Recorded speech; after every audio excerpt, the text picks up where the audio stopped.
ప్రకాశం జిల్లా జెడ్పీ పీఠాన్ని కైవసం చేసుకోబోతున్నామని మాజీ మంత్రి జనసేన నేత బాలినేని శ్రీనివాసరెడ్డి చేసిన వ్యాఖ్యలు ప్రస్తుతం జిల్లా రాజకీయాల్లో దుమారం రేపుతున్నాయి. ఇప్పటికే ఈ విషయంపై జెడ్పీ చైర్పర్సన్, వైసీపీ నాయకులు బూచేపల్లి వెంకయ్యమ్మ స్వయంగా బాలినేనిపై నిప్పులు చెరిగారు. దమ్ముంటే జిల్లా పరిషత్ కుర్చీని టచ్ చేసి చూడండని సవాల్ విసిరారు. దీంతో బాలినేని వైసీపీల మధ్య జెడ్పీ వార్ పీక్ స్టేజ్కు చేరుకున్నట్లయింది. ఇటీవల జరిగిన జనసేన ఆవిర్భావ సభలో ప్రకాశం జిల్లా పాలిటిక్స్లో సీనియర్ నేతగా ఉన్న మాజీ మంత్రి బాలినేని మాట్లాడారు. అయితే మొదట జగన్పై విమర్శలు ఎక్కుపెట్టిన బాలినేని తర్వాత జిల్లా పరిషత్ పీఠంపై వివాదాస్పద వ్యాఖ్యలు చేశారు. పవన్ కళ్యాణ్ ఓకే అంటే ప్రకాశం జిల్లా జెడ్పీ చైర్పర్సన్ బూచేపల్లి వెంకయ్యమ్మను గద్దె దించుతానని కామెంట్ చేశారు. దీంతో ప్రకాశం జిల్లా వైసీపీలో ఒక్కసారిగా ప్రకంపనలు మొదలయ్యాయి. జగన్పై మాట్లాడినందుకే ఒక పక్క ఫ్యాన్ పార్టీ నేతలు నిప్పులుగుండంలా రగిలిపోతుంటే, జెడ్పీ పీఠం గురించి మాట్లాడేసరికి ఒక్కసారిగా బాలినేనిపై బ్లాస్ట్ అవుతున్నారు. వరుస ప్రెస్ మీట్లతో బాలినేనిపై విరుచుకుపడడం మొదలుపెట్టారు. బాలినేని ఏ ప్లాన్ లేకుండానే బహిరంగంగా ఈ వ్యాఖ్యలు చేసి ఉండరని కొంతమంది జెడ్పీటీసీలు బాలినేని టచ్లోకి వెళ్లినట్లు గుసగుసలు వినపడుతున్నాయి. ఇప్పటికే ఒంగోలు కార్పొరేషన్లో వైసీపీకి చెందిన 20 మంది కార్పొరేటర్లతో పాటు 3 కోఆప్షన్ సభ్యులను జనసేనలోకి తీసుకొచ్చారు. ఈ క్రమంలో ఇప్పటికే జెడ్పీటీసీలతో కూడా తెరవెనుక మంతనాలు జరిపి ఉంటారనే ప్రచారం జరుగుతోంది. పలువురు జెడ్పీటీసీలు జనసేనలోకి చేరేందుకు సిద్ధంగా ఉన్నారనే టాక్ కూడా జిల్లాలో వినపడుతోంది. ఆ ధీమాతోనే బాలినేని జెడ్పీ పీఠంపై బహిరంగంగా మాట్లాడారంటున్నారు. మరోవైపు బాలినేని వర్గం కూడా త్వరలోనే జిల్లా పరిషత్పై జనసేన జెండా ఎగరవేస్తామని ప్రచారం మొదలుపెట్టారు. అయితే ఆ వ్యాఖ్యలను జెడ్పీ చైర్పర్సన్ బూచేపల్లి వెంకయ్యమ్మ సహా వైసీపీ నేతలు ఖండిస్తున్నారు. బాలినేని జెడ్పీ చైర్మన్ సీటును కూడా టచ్ చేయలేరని సవాళ్లు విసురుతున్నారు.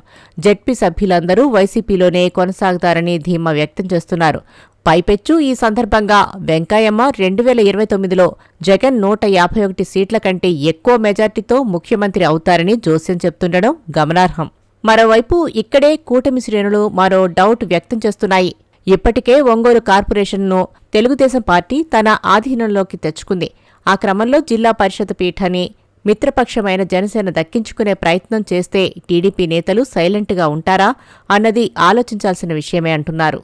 ఎందుకంటే ఒంగోలు ఎమ్మెల్యే దామచర్ల జనార్దన్కు బాలినేని శ్రీనివాసరెడ్డికి మధ్య పచ్చగడ్డి వేయకుండానే రాజకీయ మంటలు రాచుకుంటుంటాయి. ఈ టైంలో బాలినేని జడ్పీలో ఆధిపత్యం కొనసాగిస్తే తనకు ఎఫెక్టు పడే అవకాశం ఉందనేది దామచర్ల ఇన్నర్ ఫీలింగ్ అంటున్నారు. ఉమ్మడి ప్రకాశం జిల్లాలో మొత్తం 55 మంది జడ్పీ సభ్యులున్నారు.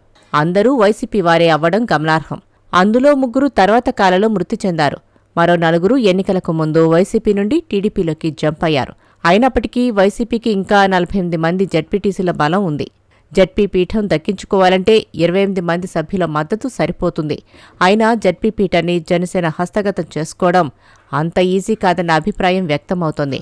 అందులోనూ జిల్లా పరిషత్ పీఠం బూచేపల్లి కుటుంబం చేతిలో ఉంది. వైసీపీ జిల్లా అధ్యక్షుడిగా వెంకయ్యమ్మ కుమారుడు దర్శి ఎమ్మెల్యే బూచేపల్లి శివప్రసాద్ రెడ్డే ఉన్నారు. ప్రభుత్వం మారిన దగ్గర నుండి శివప్రసాద్ రెడ్డి తన తల్లి పదవిని కాపాడుకోవడానికి జెడ్పీ సభ్యుల మీద చూపించే కేర్ మరింత పెరిగిందట. ఎప్పటికప్పుడు వారితో టచ్లో ఉంటూ వారిని మానిటరింగ్ చేసుకుంటున్నారట. ఈ పరిస్థితుల్లో మ్యాజిక్ ఫిగర్కు సరిపడా సభ్యులు జనసేన వైపు రావడమంటే కష్టమనే అంటున్నారు. ఇటీవల బాలినేని చేసిన వ్యాఖ్యలతో వైసీపీ నేతలు మరింత అలర్ట్ అయిన పరిస్థితి కనపడుతోంది. అదలా ఉంటే జెడ్పీ చైర్పర్సన్పై అవిశ్వాసం పెట్టేందుకున్న 4 ఏళ్ల ఆర్డినెన్స్ అడ్డంకి కూడా ఇప్పుడు తొలగిపోయింది. ఈ నేపథ్యంలో జెడ్పీ పీఠం కైవసం చేసుకోవడానికి డిప్యూటీ సీఎం పవన్ ఓకే అంటారా? ఒకవేళ ఓకే అన్న బాలినేని తాను ఛాలెంజ్ చేసినట్లు మ్యాజిక్ ఫిగర్కు అవసరమైన సభ్యులను పార్టీలోకి తీసుకురాగలరా అన్నది జిల్లాలో తీవ్ర చర్చనీయాంశంగా మారింది.